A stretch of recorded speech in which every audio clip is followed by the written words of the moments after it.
I'm Adriana Anguiano, and I'm on the spot. Well, I was born in Jalisco, Mexico. I come from a beautiful and huge family. I'm the 13th child out of 14 kids. What is art to you? How would you define art? Like on our little photo shoot that we did yesterday, art is life. And coming from a family of artists, which from my mom's side of the family, I think they're more the artistic ones, but I have seen from my father's side of the family as well. But one of the greatest artists in our family is my sister, my baby sister, Alicia, which she kind of like show us the way you can use art to express yourself, to express who you are. And art, like I said before, art is life. Art is life. Yeah. Art, it's more like it's freedom, which you can be yourself, which you can express what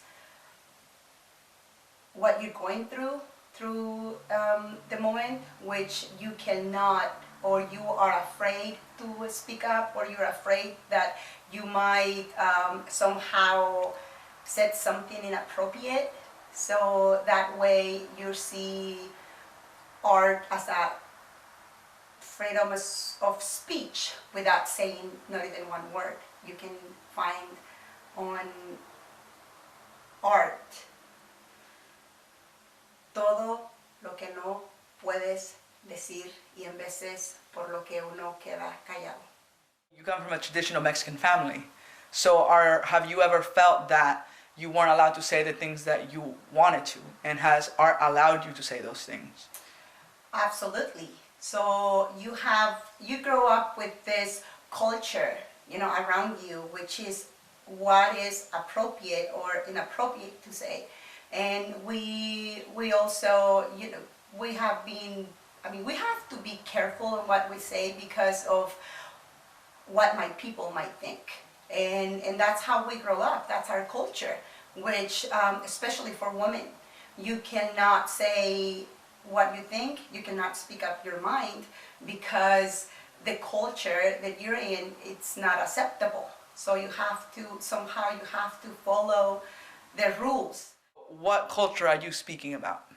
Well, I'm speaking about my culture, where I come from, obviously Mexico. The Mexican culture, which is machismo. It just has that all written all over your forehead. Like when I was little, there were a lot of women in my hometown, which they just finished 6th grade, and their parents didn't let them go out and study because they were gonna get married and it was gonna be a waste of time. So I think somehow they don't realize that they just keeping those daughters cooped up and making them so machistas, even though they're women. They just have to change that way. But do you think that art has the power to change the way that women think? Not just in Mexico, but like worldwide. Of course, it does. Art has the power to change anyone. And I'm not just talking about art that I'm generalizing right now. Art will be music. That's one of the things. Art, one of my favorite artists is Calle 13. If someone out there haven't listened to him, I really please just go out, and I'm pretty sure everybody got cell phones, computers, internet. You just can Google Calle 13 and you will know, and you will see what I mean. So on the freedom that you have in art is to express and to say everything as you feel without that fear that somebody is going to be pointing fingers.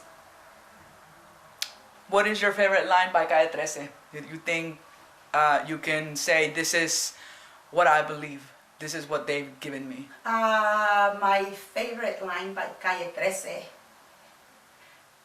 si quieres cambio verdadero, pues camina distinto.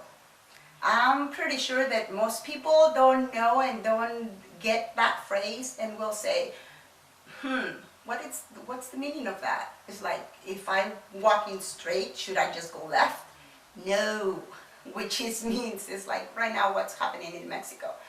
I'm saddened by everything, the government, but I don't think somehow that it's the government's fault. It's more the residents that they don't do anything about it. They just let them walk all over them, and which they can do. They can unite. They can be united, and they can change everything. They just don't know they have the power to do it.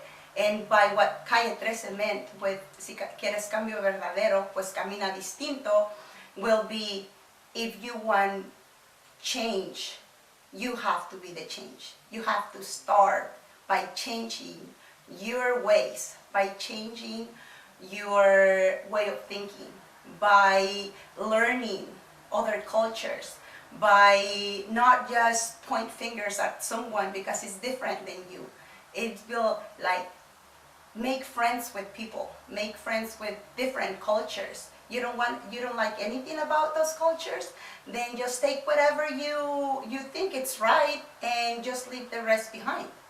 And that's one good way to start, especially if you start by respecting everyone around you.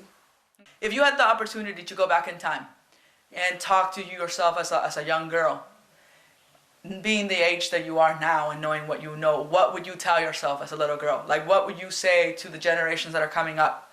What would you say to them? Well, that's funny you asked that, because I asked that question to my 9-year-old yesterday. So, and I'm gonna stick to her answer. Like, if you can dream it, you can make it.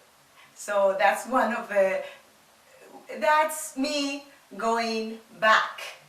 Like, I do not need a time machine to go back. I'm just trying to teach my kids that no matter what their talent is, do not let anyone tell them that they cannot do what they want to do. On the other hand, they have to be respectful, and they have to work hard for it, and impossible, it's nothing. So impossible is not a word? Not for me.